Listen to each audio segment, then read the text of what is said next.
1700 মামলা হওয়ার কথা, 1700 শহীদের পরিবার থেকে, এতে 1700 বার ফাঁসি হওয়ার কথা। আওয়ামী লীগের বিনা ভোটের এমপি, বিনা ভোটের মন্ত্রী থেকে সবার প্রত্যেকে শুরু করা। আপনি রিকনসিলিয়েশনের কথা বলবেন, রাইট?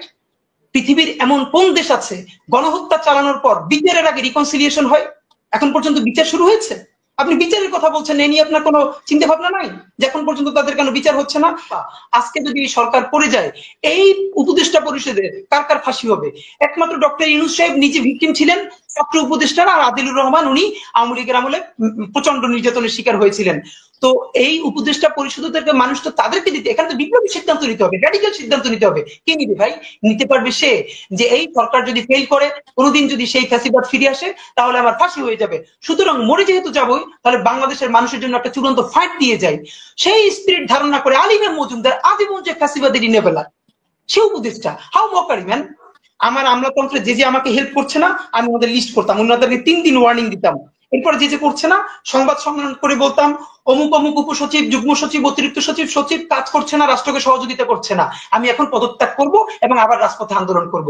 হয়তো তাদেরকে বিচার করতে হবে, তারা কাজ করতে, অথবা আমি পদত্যাগ করবো। আমি তাদেরকে ডেকে বলতাম আপনারা আমার কাজ করে দিবেন, নইলে আমি আপনাদের নামে প্রেস ব্রিফিং করে পদত্যাগ করবো। কারণ আমার তো ক্ষমতা হারানোর কিছু নাই ভাই, আমি তো ইতিমধ্যে শহীদ।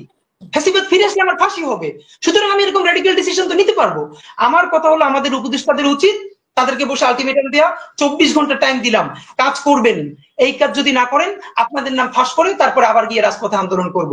উপদেষ্টাদের সাথে এইটা পরশ ভাইয়েরা যে টোনে কথা বলছেন, এটা কি বাংলাদেশের গণমানুষের টোন? আওয়ামী লীগের অফিস পুরে বাংলাদেশে, আমি বারবার বলছি, আবার বলি, 15 দিনে, গত 21 শতাব্দীতে একমাত্র ফিলিস্তিন ছাড়া, ইসরায়েল যেটা ফিলিস্তিনি করে, 15 দিনে প্রায় 2000 মানুষকে শহীদ করে ফেলা। লাশ মানতে, যেই মারা গেছে আধা ঘন্টা হয় না, সেই পুলিশের গাড়িতে লাশ জীবন্ত মানে পুড়িয়ে ফেলা লাশগুলোকে, ভিডিওতে ভাইরাল হয়েছে।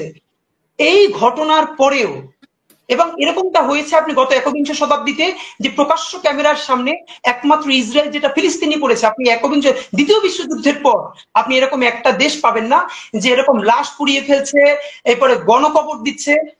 সেই দলের অন্তত বাংলাদেশে 5 তারিখ থেকে 8 তারিখের মধ্যে কম করে 10,000 মানুষ যদি বাংলাদেশের জনমানুষের আক্রমণের শিকার হয়ে মরে যেত লাঠি পেটায়, তাহলেও তার জাস্টিফিকেশন হতো না, মানে কেউ কিছু বলতো না।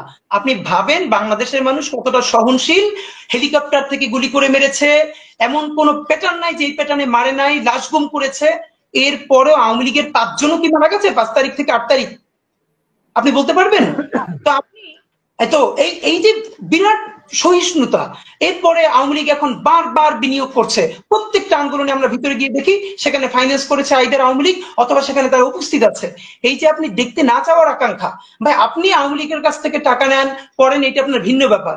কিন্তু এটাকে এভাবে আপনি যে তাদের আওয়ামী লীগের অফিসের ইট খুলে নিয়ে যাওয়ার কথা মানুষের, অথচ তাদের বিল্ডিং পুরো রয়ে গেছে। পরশু দেখেছেন তারা সেখানে এসে মোটরসাইকেল নিয়ে একটা 5 মিনিটের মিছিল করে গেছে।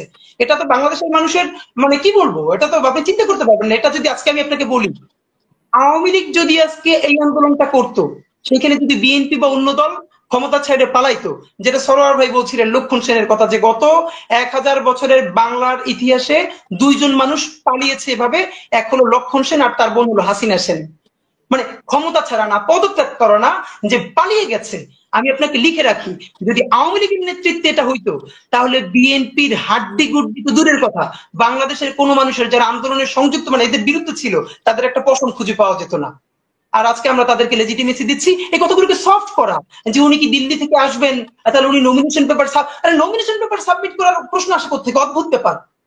কমপক্ষে 1700 মামলা হওয়ার কথা 1700 শহীদের পরিবার থেকে, এতে 1700 বার ফাঁসি হওয়ার কথা।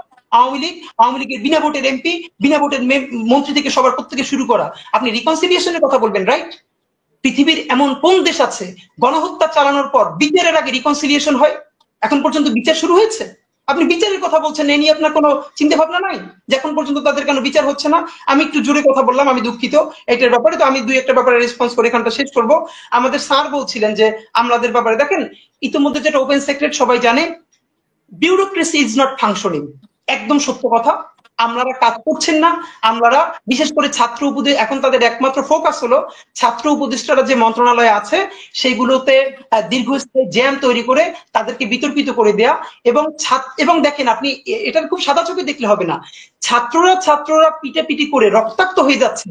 যেই ছাত্রদেরকে আজ থেকে 5 দিন আগেও বাংলাদেশের মানুষ মাথার মুকুট মনে করতো, যে এরা বাংলাদেশ থেকে যেটা কেউ করে নেয়, ছাত্রদের নেতৃত্বে সেটা হয়েছে, ছাত্র জনতার অভ্যুত্থানে যে ফ্যাসিস্ট হাসিনা পালাতে বাধ্য হয়েছে, সেই ছাত্রদেরকে এমন একটা সিস্টেমের মধ্যে নিয়ে আসা যে আর 3 দিন পর মানুষ ছাত্র নাম শুনলে থুতু ফেলবে, এমন একটা প্রক্রিয়া তৈরি করা হচ্ছে। এখানে ইন্ধন দিচ্ছে কারা, ফাইন্যান্স করছে কারা, এগুলো এমনি এমনি হয়ে যাচ্ছে, এগুলো আমরা সন্দেহের চোখে দেখবো না? তো এই ব্যাপারটা হলো ছাত্র উপদেষ্টাদের নিজেরাও তো নিজেদের কাজের জন্য বিতর্কিত হচ্ছে। সেটা তো আছে। এবার তো তারা বিভক্তি হয়ে তাদেরকে মানে নিজেরাই তো নিজেদের মধ্যে বিভক্তি তৈরি করেছে এবং নিজেরা একদল নিজেদেরকে বড় নেতা মনে করছে। পৃথিবীর যে কোনো বিপ্লব হয়, বিপ্লবের পরে বিপ্লবীরাই, দেখেন মুক্তিযুদ্ধের পরে মুক্তিযোদ্ধাদের হাতেই কিন্তু মুক্তিযোদ্ধারা মারা গেছে, মুক্তিযোদ্ধারাই কিন্তু মুক্তিযোদ্ধাদেরকে মেরেছে, এরকম তৈরি হয়েছে। তো বিপ্লবের পরে বাংলাদেশে তো মূলত আমরা বিপ্লব করতে পারি নাই, আমরা একটা অভ্যুত্থান করেছি। সেটাকে বিপ্লবের পথে নিয়ে যাওয়ার জন্য আমাদের একটা দীর্ঘ জার্নি আছে, সেই জার্নির মধ্যে আমরা এখন নাই। বিপ্লবী সরকার তো আমরা করতে পারি নাই, আমরা অভ্যুত্থানের স্পিরিচুয়াল একটা সরকারও গঠন করতে পারি নাই। বরং সে দুঃখ তো আর বলে লাভ নাই, যেটা বিভিন্ন টকশোতে বারবার ধরে বলেছি। এরপর কি আমরা ছেড়ে দিব? না, কারণ আমরা যেটা বারবার কথা বলেছি, এই উপদেষ্টা পরিষদে কারা আছে আপনি পারলে বলেন তো? মাত্র 3 থেকে 4 জন ছাড়া। ছাত্র উপদেষ্টা 3 জন, আদিলুর রহমান শুভ্র একজন 4 জন, আর ডক্টর ইউনূস একজন 5 জন ছাড়া বলেন তো একজন মাত্র যারা হাসিনা আমলে ভিকটিম ছিল, অথবা আজকে যদি সরকার পড়ে যায় এই উপদেষ্টা পরিষদের কার কার ফাঁসি হবে? একমাত্র ডক্টর ইউনূস সাহেব নিজে ভিকটিম ছিলেন, ছাত্র উপদেষ্টারা আর আদিলুর রহমান উনি আওয়ামী লীগের আমলে প্রচন্ড নির্যাতনের শিকার হয়েছিলেন। তো এই উপদেষ্টা পরিষদকে মানুষ তো তাদেরকে দিতে, এখানে তো বিপ্লবী সিদ্ধান্ত নিতে হবে, র্যাডিক্যাল সিদ্ধান্ত নিতে হবে। কে নিবে ভাই? নিতে পারবে সে যে এই সরকার যদি ফেল করে, কোনোদিন যদি সেই ফ্যাসিবাদ ফিরে আসে, তাহলে আমার ফাঁসি হয়ে যাবে। সুতরাং মরে যেহেতু যাবই, তাহলে বাংলাদেশের মানুষের জন্য একটা চূড়ান্ত ফাইট দিয়ে যাই। সেই স্পিরিট ধারণা করে আলিম মজুমদার আজীবন যে ফ্যাসিবাদের ইনেবেলার, সে উপদেষ্টা, হাউ মকারি ম্যান। এরকম প্রত্যেকটা মানুষের, যারা গত সময়ে ফ্যাসিবাদের বয়ানকে, ন্যারেটিভকে কেউ হেল্প করেছে, কেউ সরাসরি তাদের কাঠামোকে হেল্প করেছে, তারা উপদেষ্টা হয়ে যাচ্ছে। তো এটা তো আমাদের জন্য আফসোস। এরপরে তো আমরা বলি কি, দেখেন এখন আমরা কি করেছে, যে ছাত্র উপদেষ্টার মন্ত্রণালয়গুলোর জন্য স্থবির হয়ে যায়। একটা শুধু আপনাকে আমি বলে রাখি, আমরা উপদেষ্টা নাহিদ ইসলাম একটা ফাইল সাইন করেছেন, সেইটা প্রধান উপদেষ্টার টেবিলে উঠতে 4 সপ্তাহ টাইম লেগেছে। আমি আপনাকে আবার বলছি, মানে তিনি তথ্য উপদেষ্টা হিসেবে ফাইল সাইন করেছেন, সেইটা প্রধান উপদেষ্টার টেবিলে উঠতে কেবল 4 সপ্তাহ টাইম লেগেছে। এইটা ইচ্ছা করে তাদেরকে এই প্ল্যানটা। এখন আমি হলে কি করতাম? এইটাই হলো ছাত্র উপদেষ্টাদের সাথে আমাদের পার্থক্য। আমি যেটা করতাম, আমার আমলাতন্ত্রে যে আমাকে হেল্প করছে না, আমি ওদের লিস্ট করতাম, ওনাদেরকে 3 দিন ওয়ার্নিং দিতাম। এরপরে যে করছে না, সংবাদ সম্মেলন করে বলতাম অমুক অমুক উপসচিব, যুগ্ম সচিব, অতিরিক্ত সচিব, সচিব কাজ করছে না, রাষ্ট্রকে সহযোগিতা করছে না, আমি এখন পদত্যাগ করব এবং আবার রাজপথে আন্দোলন করব। হয়তো তাদেরকে বিচার করতে হবে, তারা কাজ করবে, অথবা আমি পদত্যাগ করবো। আমি তাদেরকে ডেকে বলতাম আপনারা আমার কাজ করে দিবেন, নইলে আমি আপনাদের নামে প্রেস ব্রিফিং করে পদত্যাগ করবো। কারণ আমার তো ক্ষমতা হারানোর কিছু নাই ভাই, আমি তো ইতিমধ্যে শহীদ। ফ্যাসিবাদ ফিরে আসলে আমার ফাঁসি হবে, সুতরাং আমি এরকম র্যাডিক্যাল ডিসিশন তো নিতে পারবো।